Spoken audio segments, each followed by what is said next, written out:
মাননীয় প্রধানমন্ত্রীর কাছে বলার দরকার যে এটা ইহুদি খ্রিস্টানদের ষড়যন্ত্র, এটা একটা আন্তর্জাতিক ষড়যন্ত্র। আমার মার নাম, মরা মার নাম আমার লিখতে হয়, পাসপোর্টে মার নাম লিখতে হয়। কি মার ইজ্জত, তোমরা যত ইজ্জত দিবার গেছো তত নারীদেরকে বেইজ্জত করছো।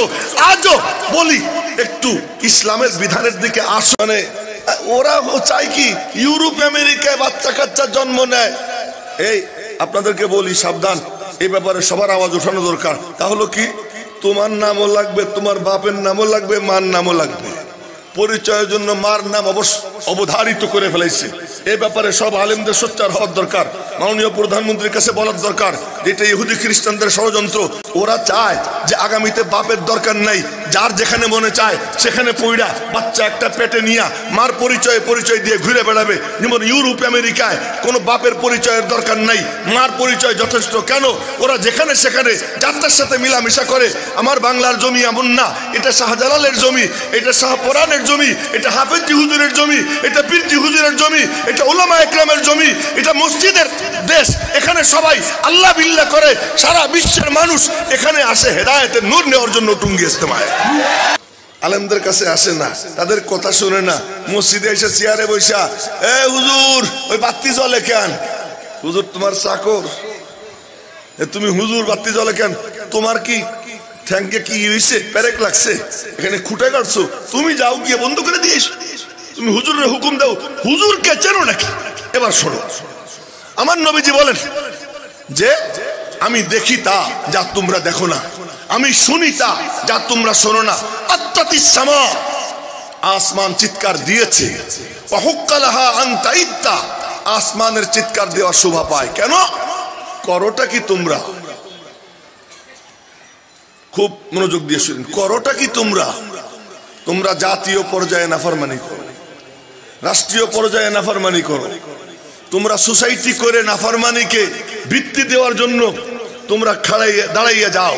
তোমরা আল্লাহ পাকের সৃষ্টি, এইটার মধ্যেও বদলাও আনার জন্য তোমরা দাঁড়াইয়া যাও। এত বড় নাফরমান যখন, তখন আল্লাহর গজব আসবে না কেন? আসমান চিৎকার দেয়, মালিক অনুমতি দাও, এদেরকে ধ্বংস করে দেই। আল্লাহ পাক বলেন, এই তোদের এত রাগ কেন? আল্লাহ আমাদের তো সহ্য হয় না। আল্লাহ পাক বলেন যে যদি মখলুক তোদের হয় তা দে তোরা মাইরা, আর যদি বান্দা বান্দি আমার হয় আমি আল্লাহ সবর করবো, দেখবো কখন আসে ওরা। সেই ফেরার জন্য ডাকটা কারা দেয়? আজ ট্রান্সজেন্ডারের নামে যে বান্দ্রামি মানে স্লোগান উঠছে, আমাদের প্রধানমন্ত্রী স্পষ্ট বক্তব্য দিয়ে দিছে, স্বরাষ্ট্রমন্ত্রীর বক্তব্য এসে গেছে। এগুলো হলো কোন জায়গার কোন কুলাঙ্গার, কোথাকার কোন কুত্তা, ওদের বাপেরও ঠিক নাই, ওদের মারও ঠিক নাই, ওদের জন্মেরও ঠিক নাই। ওই শুয়াররা, ওই হারামজাদারা, ওরাই সমস্ত কথা বলে।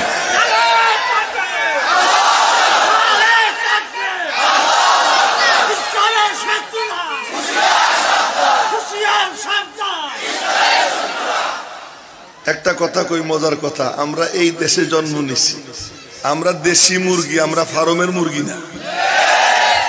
আমরা দেশি মুরগি ঝড় ঝাপটার মধ্যে দিয়ে চলে। ফার্মের মুরগিরে গাড়ির মধ্যে রেখে চতুর্দিকে বাতি জ্বালায়। যেমন একদল খাজা আছে, দেখেন খাজা, ওরা কিন্তু ফার্ম থেকে বেরোয় না, ওখান থেকে বাইরে নিয়ে মরবে। চতুর্দিকে বাতি দিয়ে মাঝখানে বসে থাকে, মনে হয় ফার্মের মুরগি। আমরা দেওবন্দি মৌলবীরা ফার্মের মুরগি না, এই কওমি মাদ্রাসার ওলামা তলাবারা ফার্মের মুরগি না। ডাইলের পানি খাইয়া আমরা যে পর্যায়ে আসছি, আল্লাহ পাক আমাদেরকে দেশি মোরগ বানাইছে। আমরা পথে ঘাটে ঘুরে বেড়াই, ঝড় ঝাপটার মধ্যে ঘুরে বেড়াই। যখন কোনো বিপদ আপদ এসে যায়, চোখ বন্ধ করে যখন ডাক দেই, মালিক পাশে এসে হাজির হয়ে যায়। আর তোদের ওই সমস্ত মানে ওরা চাই কি ইউরোপ আমেরিকায় বাচ্চা কাচ্চা জন্ম নেয়। এই আপনাদেরকে বলি সাবধান, এই ব্যাপারে সবার আওয়াজ ওঠানো দরকার। তাহলে কি তোমার নামও লাগবে, তোমার বাপের নামও লাগবে, মার নামও লাগবে। পরিচয়ের জন্য মার নাম অবধারিত করে ফেলাইছে। এই ব্যাপারে সব আলেমদের সোচ্চার হওয়ার দরকার। মাননীয় প্রধানমন্ত্রীর কাছে বলার দরকার, এটা ইহুদি খ্রিস্টানদের ষড়যন্ত্র। ওরা চায় যে আগামীতে বাপের দরকার নাই, যার যেখানে মনে চায় সেখানে পইড়া বাচ্চা একটা পেটে নিয়ে মার পরিচয় দিয়ে ঘুরে বেড়াবে। যেমন ইউরোপ আমেরিকায় কোনো বাপের পরিচয়ের দরকার নাই, মার পরিচয় যথেষ্ট। কেন? ওরা যেখানে সেখানে যাত্রার সাথে মিলামিশা করে। আমার বাংলার জমি এমন না, এটা শাহজালালের জমি, এটা শাহপরানের জমি, এটা হাফেজি হুজুরের জমি, এটা পীরজি হুজুরের জমি, এটা উলামা একরামের জমি, এটা মসজিদের দেশ। এখানে সবাই আল্লাহ বিল্লাহ করে। সারা বিশ্বের মানুষ এখানে আসে হেদায়েতের নূর নেওয়ার জন্য টুঙ্গি ইস্তেমায়। সেই দেশ, সেই দেশ।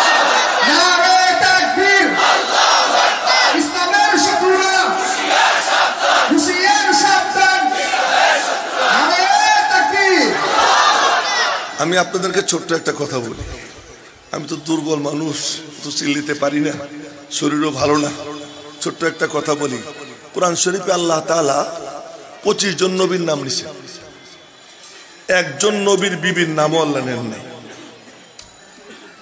একজন নবীর বিবির নামও নেন নাই। বলছেন ইমরাত ইমরান, ইমরাত নূহ, ইমরাত লূত, ইমরাত ফিরআউন, ইমরা অমকের বউ, অমকের বউ, অমকের বউ, একদম খাস বাংলায় বলতেছি। কিন্তু অমক একটা মাইয়ার নাম নিছেন মাত্র, তাও শুধু মারিয়াম। কেন নাম নিছেন? ওই কুত্তার দল, সাদা কুত্তার বাচ্চারা, ওরা বলে ঈসা ইবনুল্লাহ। ওদের দাঁত ভাঙ্গা জবাব দেওয়ার জন্য আল্লাহ পাক কোরআন শরীফ আয়াত নাযিল করছেন ঈসা ইবনু মারিয়াম। আর কোন মেয়ের নাম আল্লাহ নেন নাই। আল্লাহ চান মেয়েদের নামটা ঢাকা থাকুক। এটা একটা আন্তর্জাতিক ষড়যন্ত্র।